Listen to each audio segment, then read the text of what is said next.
โอ้มาพังแบบนี้เลยอืมถูเลยถูเราดูปริมาณน้ำพี่น้อง เช้านี่บ่มานำย่อนบ่มีรถเนี่ยรถจักเราสินั่นแนวใดบ่จักเราบ่ได้มานำมื้อเช้าแม่เพิ่นมาลำอวยพรเพิ่น อวยพรให้เพิ่นได้เอา ให้เพิ่นตกมาให้เพิ่นได้หาให้ได้ให้รวยให้หางให้มี เรา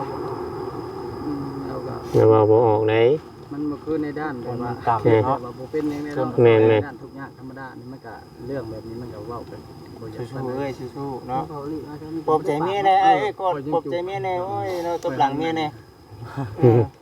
มาจากคอมเมนต์แล้วเราก็ ยังถามอยู่ นี่ เพราะว่าได้ยินว่าเบิ่งว่าได้ถาม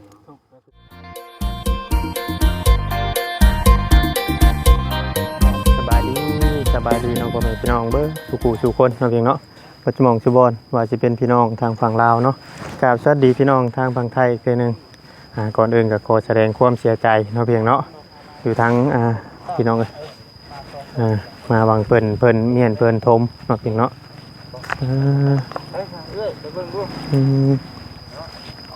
พี่น้องเลยเพิ่นไปเมียนไปชมกันแบบไรมาทางป่าชะโอ้เป็นศาสนาพระเจ้าเนาะแม่นเนาะ โอ้อันนี้ก็คือชิแมนบ่นี่ แม่นบ่นี่ อืม พังแบบนี้เลยบ่เดี๋ยวนี้ โอ้ เขาบ่ได้นั่นเนาะแบบว่าตายใหม่ๆเนาะเรื่องศาสนาคริสต์เนาะ ศาสนาคริสต์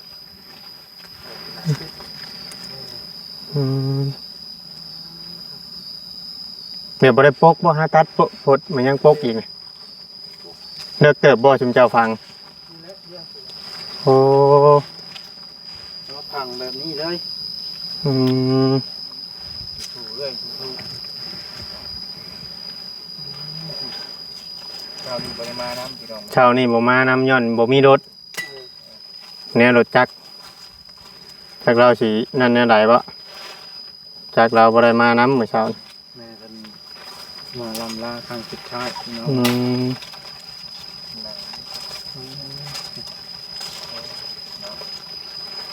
เป็นน้องเนาะ นะพี่น้องก็ที่ว่านี่ อืม ให้เราเห็นเป็นครั้งสุดท้ายอันไว้แบบนั้นน่ะผู้ที่เพิ่นมีเงินอันนั้นแน่เนาะ ผู้ใหญ่ โอ้ น้อยเพิ่นก็บ่ได้เฮ็ดศาสนา อ๋อผู้รักผู้ใหญ่ผู้เพิ่นมีเนาะ ก็เลยปิดไว้ทั้งแน่เนาะเนาะ อืม มันปิดไปได้เด้ เด็กน้อยแรกเกิดมันก็บ่ได้นั่นเนาะ ผู้ใหญ่เพิ่นก็พังเอาเบิดกูคนหมด เบิด พังเนาะบ่ได้จูดได้เผา เนาะ เนาะ แต่ว่าเนี่ยภาษา มากันจะค้นมื้อเช้านี้น่ะ ซ้อมอันนี้คอยกับเรามา โอ้มาผู้นี้พ่อนี้กับเจ้าหันโอ้ สิชูไอ้เอ้ยเนาะ ชุดแล้วน้ำตาไหล สิชุดแล้วเราก็ ผมพร้อม บ่มีคนมาเลยบอกไอ้น้องกะ มีใครมาเลยแม่นบ่ เออ ติดกันทับเนาะติด เขา กัน ก็ ทับจะ บ่ ดี ฮู้ เนาะ ว่าทิ่ม ละได้ อาจจะติดเวียกเนาะ ยามลำไห้ลำหน้านี่ หรือว่าบ่ฮู้อีบ่เนาะ เป็นกระทันหัน เกษตรชละแล้วยามมันเป็นเนาะแบบนี้เนาะบ่เจ็ดมันเป็นอยู่เด้ใช่ ใหญ่เขาแล่นน้ำกัน เช้าแล้ว แบบนี้สิแล่น้ำใดคนน้อยมันสำคัญแม่นอยู่ดอกเวียกงานก็ได้แต่ว่าเนาะอันนี้มันจำเป็นนี่เราก็ต้องได้มาอันนี้เนาะมันเป็นเวียกที่จำเป็นนิดตัวนี้นะแล้วมาพี่ไอ้มานั่งพี่ก็ได้เอา บ่ได้เฮ็ดหัวเฮ็ดหยังว่าบัด เนาะบ่ได้เฮ็ดหัว แต่ แค่ งัวควายมาเหยียบมันขลำเด้นี่เนาะ เพิ่นบ่ได้เฮ็ดได้บ่บ่นี่ก็แม่นนี่ก็สิแม่นนี่ งัวเปื้อเนาะ สิแม่นหันก็สิแม่นหันก็สิแม่นแม่นเบิดนะหนูนูนนี่ เฮ็ดพอเฮ็ดหยังออกเจ้าก็มาเก็บไปกินแล้วแบบ อืม เลิกบ่ไอ้ เราปกติเราก็ไอ้นั่นเราก็เคยไปทีมเล็กน้อยมาก่อนเลยนะเรา อืม ปกตินั่นแหละ อืม เขาก็มาให้คุณเป็นร้ายกันมาละคุณเลย โอ้ แม่เนี่ยป่านนี้เนาะ คิดโอเคโมเมนต์เยอะมากเนาะคิดเขาโอเคพอแล้วเขาภาษาแบบนี้เขาคือทางเบื้องเห็นบ่ทางคนละภาคทางกันบ่ ทางนั้นก็แม่นบ่อืม ตายดิบ เนาะ ตายเจ็บตายเป็นเลยทั้งนี้ อืม ตายมาแห้งไปทั้งนั้น อืม แยกบ่เลย โอ้ ทั้งเบิด ทางมัด ทั้งเบิดตายเจ็บตายเป็นตายโซ่ตายทั้งนี้ตายดิบตายแบบ ชวนลายที่เป็นนั่นแม่น มันแม่รู้เรา อืมห่อนน่ะดิอืมพี่น้องเอ้ยโอ้จะเป็นแบบนี้เลยอืมพวกศาสนาคริดพี่น้องเอ้ยพี่ภาษาแม่นบ่เลย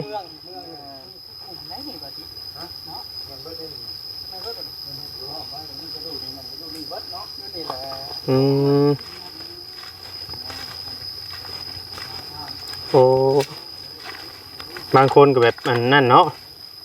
อันนี้ใหม่ ตัวไรโอ้ ตัวใหม่ตัวน่ะให้ใหม่แล้วตัวนั้นได้แล้วบ่ฮักกาวิทวานซื่นนี่วิทย์เพิ่นดี โอ้ชวนลายมีแต่ฟังเบิดบ่ ทางเบิดบ่มีส่วนหลายนะตั้งทางเบิด โอ้เฮาว่าเฮาบ่จักเนาะ มีบันไดเพิ่นละพังไว้บ่ได้เฮ็ดอันข้อไว้หมดบ่ทันได้มีสมมุติบางคนก็มีก็เขาทำเดือน1 2เดือนเขาก็มาก่อแล้ว มาเฮ็ดน้ำหลังบ่เออ ต้องเสียหายเนาะนึงมากอ่ะคันว่าหลายปีมามันแปรมันแจกเฮาก็ลงเฮาก็บ่ฮู้ บ่จื้อ บ่จื้อ อ๋อ เนี่ยเบิ่งไป ไป กำลังเตะข้างเรา เนาะ แล้วก็คิดว่าน้ำเพิ่นสิได้พี่น้องเอ้ยมาเห็นแล้วพี่น้อง เนาะมาเห็นฮอดที่ฮอดบอด คือใต้ของเราเนาะนี่ก็แม่นเบิดหังเนาะเรื่องใหม่ใหม่อยู่นี่แหละโอ้ยเนาะ ไปแน่นอนเว้าดีเนาะบ่มีแต่เฮาได้คิดไปแบบนี้แหละนี่ก็สิแม่นบ่จักนี่สิแม่นน่ะมันยุบลง เสียน้ำเนาะสู้ๆเด้อสู้ๆเด้อให้เองก็ได้แต่เจ้าสองคนก็พากันเฮ็ดพากันช้างบัดนี้เฮ็ดจังไดเนาะมันเกิดเป็นนี่เกิดขึ้นได้เด้เอาผ้ามาพันกดพกไว้ เช้านี่น่ะบ่ได้เอาผ้ามาบ่ผ้าเอาลืมบ่โอ้ มันคิดบ่ทันดอกนะ เนาะสองคนว่าข่อยก็หาก็เคยได้ยินนี่แหละน้องบ่บ่ ประสบการณ์เรื่องแบบนี้เนาะมันไม่ประสบการณ์แนวอื่นประสบ แม่ การ น ณ์ แม่น แนวแบบนี้ให้มันแบบสองคนเลยที่ สองคน คนพากันมาเนาะเจ้าขับรถจักรแม่นบ่เจ้าขับรถจักรคนนี้เป็นคนอุ้มเปลี่ยนกันอุ้มนะครับเปลี่ยนกันคุดแล้วก็เปลี่ยนกันอุ้มอีกมื้อเช้าบ่ได้ปงก่อนบ่ปงแล้วเอาลงคุมเลยก็อุ้มไว้นำก่อนนี่ได้เปลี่ยนกันคุดแล้วก็คุดแล้วก็เอาลงเลยคันวางไว้จังคุดเนี่ยโมเมนต์แนวบ่ก็บ่จักเลยฮะ บ่มีไผจักนะบ่ง่ายๆใช่ หมายถึงว่าแบบว่ามันก็บ่ถึงขั้นว่ามันบ่ได้ใช้เวลาเฮิงมันก็บ่ได้นัดก็บ่ได้ใช้เวลาเฮิงว่าเฮาคุด โอ้ เราก็บ่เข้าใจกับเรื่องแบบนี้เนาะ อืม แต่ว่าคือก็ส่วนละเด็กน้อยก็ไปเห็นบางคนก็แบบว่าได้ออกมาก็เบิ่งแบบว่าคลอดออกมาแล้วก็ตายเขาก็แหว่ประสาทบ่ได้มาเฮือนเขาก็แบบนี้แหละ อ๋อพวกไล่อยู่ไห้อยู่นานบ่ อยู่ห้องหมอคือกันที่ผู้ได้ออกมาแล้วตาย โอ้ เขาก็มีแต่โทรบอกกันแล้วเขาก็มาหลัดกันแบบคือทางเพิ่นผู้นี้บ่จักเนาะแบบบ่มีผู้ใดแบบ บ่มีที่พึ่งนะบ่มีที่พึ่งนะก็บ่มีผู้แนะนำแนวนั้นแนวนี้เนาะ บ้านเมืองก็คือเห็นแล้วมาผู้เดียวเนาะมาที่นี่ก็ได้ก็เลยจักสิอาศัยไปเพิ่งผู้ใดผู้ที่ว่าเล่นเต้นเล่นให้ก็มีแต่เจ้านี่แม่นบ่ที่ว่าบ่งไวที่สุดก็ได้เนาะคือสิแม่นผู้ เป็นรถเป็นล่างก็ยืมรถเจ้านี่บ่ คนอื่นก็ โอ้ บ่ยังขนาดเนาะบ่ว่างแบบมันก็กระทันหันแน่ อืม บ่ว่างบัดนี้ท่านว่าเป็นผู้ใหญ่ยังว่าได้ประกาศอิหยังหั้นนะยังว่าคนหับผู้มันก็ได้เอาไว้เป็นมื้อเป็นผ่านมื้อผ่านวัน อืม อีกหน่อยชั่วคราวเนาะเนาะอันนี้ก็แม่นมันได้เท่านี้เก่าตะกี้ตัว โอ้ ได้ออก เด็กก็ได้ทางบ่ อ๋อแต่เจ้าอันอยู่มาโดนเติมเนาะฮู้จักกันแหละว่าเพิ่นง่ายเพิ่นหยังแหละ เขาเฮ็ดทางเส้นทางอันนี้ถึกคุ้มไผบ่จักแล้ว แม่นบ่บุกเลยแม่นบ่ ของใช้ออกทันกับทันบ่ทันกับบ่จัก ที่ว่าหนทางนี่คือแม่นเบิดเลยหนทาง ก็บ่ทันมันมีแต่พ่อแม่ระว่า ตัดเลยเนาะหนทางกันเนาะ มันก็หักมันก็บ่ถึงขั้นว่าร้ายขนาดนี้ดอกแต่ว่ามันอาจสิมีอยู่แบบว่าถึกขนาดตัดทาง อืม เนาะ ก็คิดเบิ่งแต่ว่าเส้นทางนี่มันจักปีแล้วตั้งแต่เริ่มเส้นทางที่เท่าตอนเลข9บ่เส้นทางเลข9 อืม จัก โอ้ ปี ทางเดิมทางเก่า อืม ทางแดง ที่จริงก็ทั่วไปแล้วนี่เนาะ หลายปีอ่ะชำบ้านน้อยๆชำนี่น่ะหลายปีมันก็ยุบลงนะว่าง่ายๆนะ ต้นน้อยบ่ได้เฮ็ด น้อยบ่ เพื่อน เนาะ ก็ดูครอบไปเรื่อยไปเนาะ ใหญ่ว่าแต่ว่าดินหยกครับขุดลงไปมันเถื่อกันบริโภคไปนี่ฮะลงลืมทอดเลยนะ พ่อเนาะ อืมคือว่าการที่เฮาก่อเฮาขุดขึ้นมาก่อนบ่ อันใด อันนี้นี่การที่เพิ่นก่อแบบนี้นี่ ก็ ก่อเต็งเลย ก็ก่อเต็งเทิงเลย อืมเพราะว่าให้จื้อโอ้ มันก็ขุดซ้ำกันบ่ได้บางครั้งแบบว่าตัวมันหลายปีเนาะ10 ปีมันก็แจบเพียงเสมอเลยคง เคยอยู่บ่เคยพ่ออยู่บ่สมมุติว่าเป็นแล้วก็คุดช้ำกัน เขาว่ามันก็สิเคย เคยบ่ ยินอยู่แต่ว่าบ่ได้ยินแบบว่าดุนะ อ๋อ แต่ลีล้อ เรื่องว่ามันหลายปีเนาะ ต้อง เจอเอาเนาะสู้มาเพิ่นมามื้อนี้พี่น้องเอ้ยเนาะเพิ่นก็อยากมาเป็นครั้งสุดท้ายซะที่จะมาหา ตอนที่ว่ามาเอาน้องเพิ่นมาน่ะทั้งแม่เพิ่นบ่ได้มาเนาะ เพิ่นมา รถมานะคือคนมาแบบ 2 คนมา2 คนเนาะฝนตกมีบ่ซั่นน่ะ บ่ได้ตกเนาะนับถือใจอ้ายพวกนี้เด้เพิ่น แม่นน้ำดีเนาะ แล่นน้ เด่น ำแต่ว่า เด่นเด่นน้ำไม่ดีติ จะแก้ได้อยู่นะปล่อย เตียไล่เลยแมันบ่ อืม ติดไปเป็นนี่แหละก่อนก็ยังเคยมีครอบครัวบางเถื่อมื้อหน้ามื้อในเฮากับนั่นเถื่อเฮากับมีคนเบิ่งคนซอยเฮาคือกันหั่นน่ะ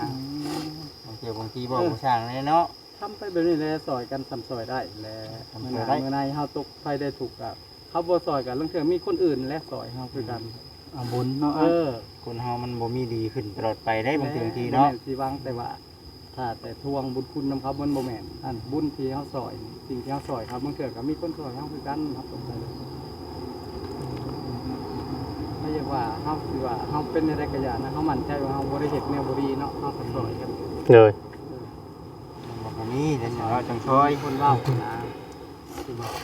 มีน่ะผู้มาให้ความปรึกษาก็บอกเขาเจ้าไปเนาะอะไรแน่เฮ็ดแน่คือทางตัวอ้ายช่วยนี่เบิดแล้วเนาะจักสิอวยหน้าหาผู้ใดเนาะ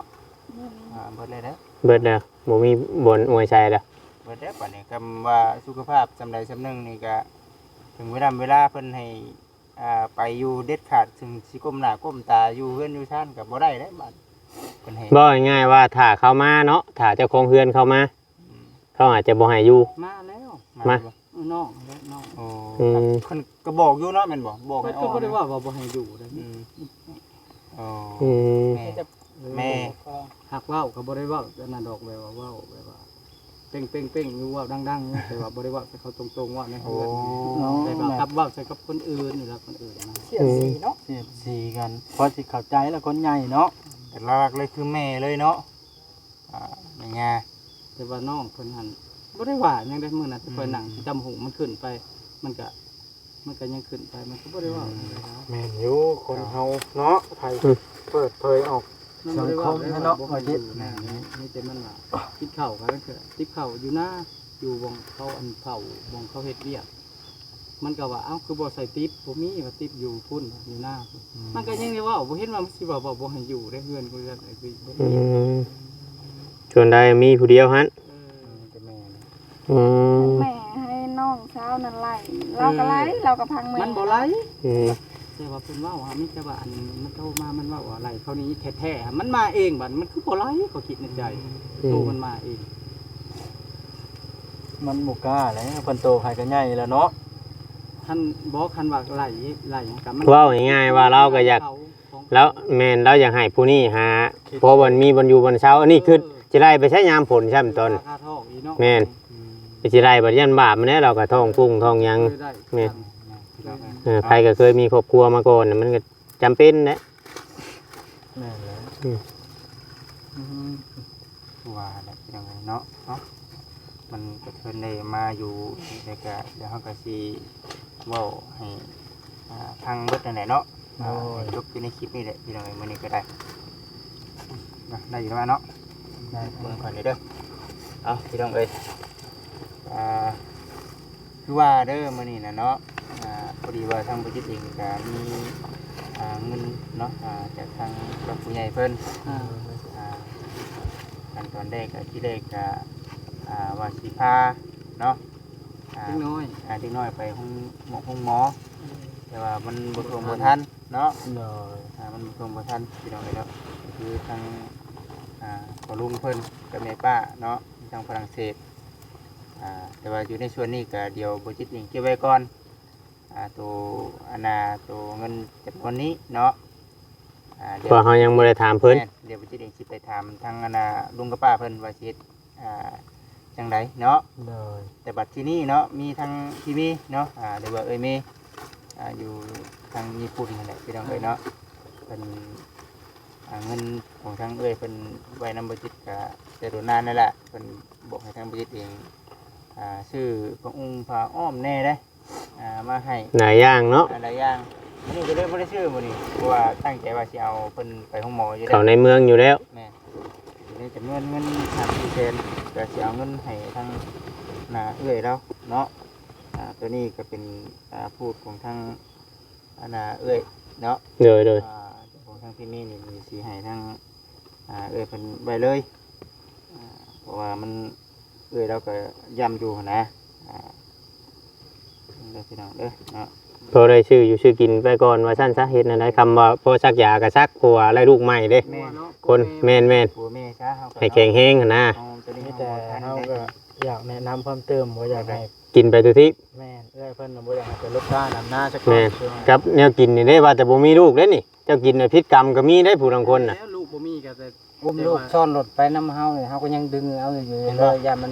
เป็นดินตกรถมันได้กินอยู่อย่างนอนอยู่เรื่อยแม่ลูกก็บอกเนาะเป็นบ่เมียบ่พรน่ะเมียบ่พรก็ยังพิษกรรมนั่นเนาะเบาดิคิดเบิ่งได้7มื้อมันสิมีอีหยังมันบ่ทันได้นั่นดอกครับไป